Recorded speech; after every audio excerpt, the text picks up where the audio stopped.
Do you know what development is and how to measure it? If not, stick around to find out.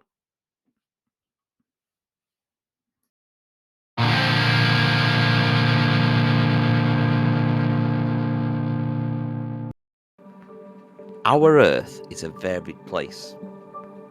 In some places, there are technological advances in many of their services with state of the art facilities. Yet there are some places in this world that do not have the basics of electricity, healthcare, vaccinations, or even a basic education, which many of us can take for granted. Now, this is all related to development.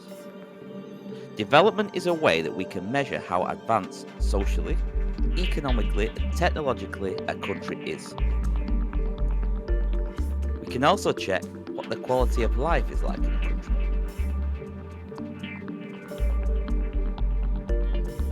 So, how are countries classified? Well, a country that measures high on both of these factors is considered to be a HIC, a high income countries. Whereas countries that measure low are low income countries, also known as LICs. If a country has developed higher than an LIC but is not quite advanced as the existing HICs, we class these as newly emerging economies, NEE. Follow the link in the description now if you want to find out a little bit more about HICs, NEEs and LICs. So how do we know a HIC from an NEE or an LIC? Well, there are many ways to measure a country's development, and geographers identify them as development indicators. Now, to measure a country's economic development, we use an indicator called Gross National Income, GNI. Now, this is also commonly referred to as GDP, the Gross Domestic Product.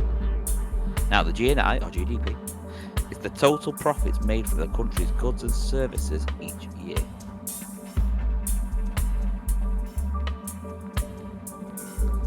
Now, the HICs generally tend to have a higher GNI number than the LICs. Now, using GNI alone can be quite misleading, as someone could look at this number and assume that everybody in a HIC is rich. So they can also find a more accurate way of averaging by dividing the total GNI by the country's population number. This average we call the GNI per capita. But the problem is that there are some very wealthy people that will bring up the average of that country. Again, giving the misconception that everybody in a rich country is rich. Country using more than just wealth. Well, we can check by the country's health and well-being to measure development. Now, there are educational factors such as number of years schooling and adult literacy rate. Now, this is the number of adults that can read and write. Now, HICs will have a much higher literacy rate and a higher average number of years in school because they have some grade out. We can also measure the health of a country to measure how developed it is. Good healthcare facilities and access to nutrition will result in a high life expectancy. This is the average age someone is expected to live to. People need to see doctors when they're sick, and if there are lots of them, they get seen to quicker. So, the number of doctors per million is also a good indicator to show a gap between the HICs and the LICs. Finally, you have infant mortality. This is much higher in LICs due to poor nutrition, lack of access to basic water, and vaccinations against diseases. For more development indicators, follow the link above. So, what is the problem with just using one single measure such as life expectancy or GNI? Well, if we look at the USA, it currently holds the world's highest GNI at $23.32 trillion. Yet its life expectancy is only 79.05. Now, whilst this might seem high to some, the USA doesn't even make the global top 10 life expectancies. Yet if we look at Cuba, a country with a GNI of just 12.37 billion, has a life expectancy of 79.08. Now, there are a number of social factors that play here. There are a number of political factors at play here, such as Cuba follows lots of communist policies compared to the USA, which has lots of capitalist policies. Now, add this to the lack of public healthcare and the reliance on private, combined with giant fast food industries that are at play and the busy on-the-go lifestyle that people have when they're working in corporate companies in the US.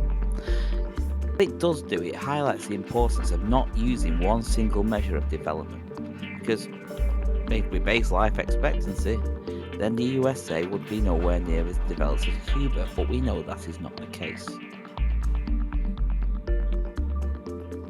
The same could be said for social measures. Whilst literacy rate may be a great way to show the development of the education system, it can be quite difficult to survey people in squatter settlements or remote rural areas in LICs. This could then skew the results to show literacy rates are actually higher than they should be.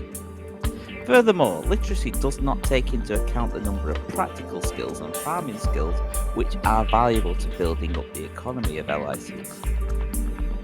It could be also argued that many LICs don't always have the infrastructure to register births and deaths, which underestimates the infant mortality of the country, so it could actually be higher or lower.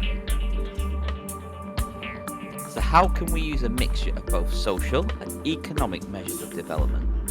Well, the United Nations, they decided to use a more accurate way of measuring development using the Human Development Index, also known as HDI. Now, HDI is measured by combining life expectancy, number of years schooling, and GNI per capita.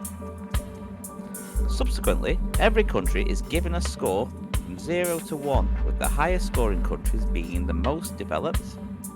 The highest scoring countries are currently Switzerland at 0.962, followed by Norway at 0.961 in the 2022 figures. So that just shows a more accurate representation where we combine health, education and wealth.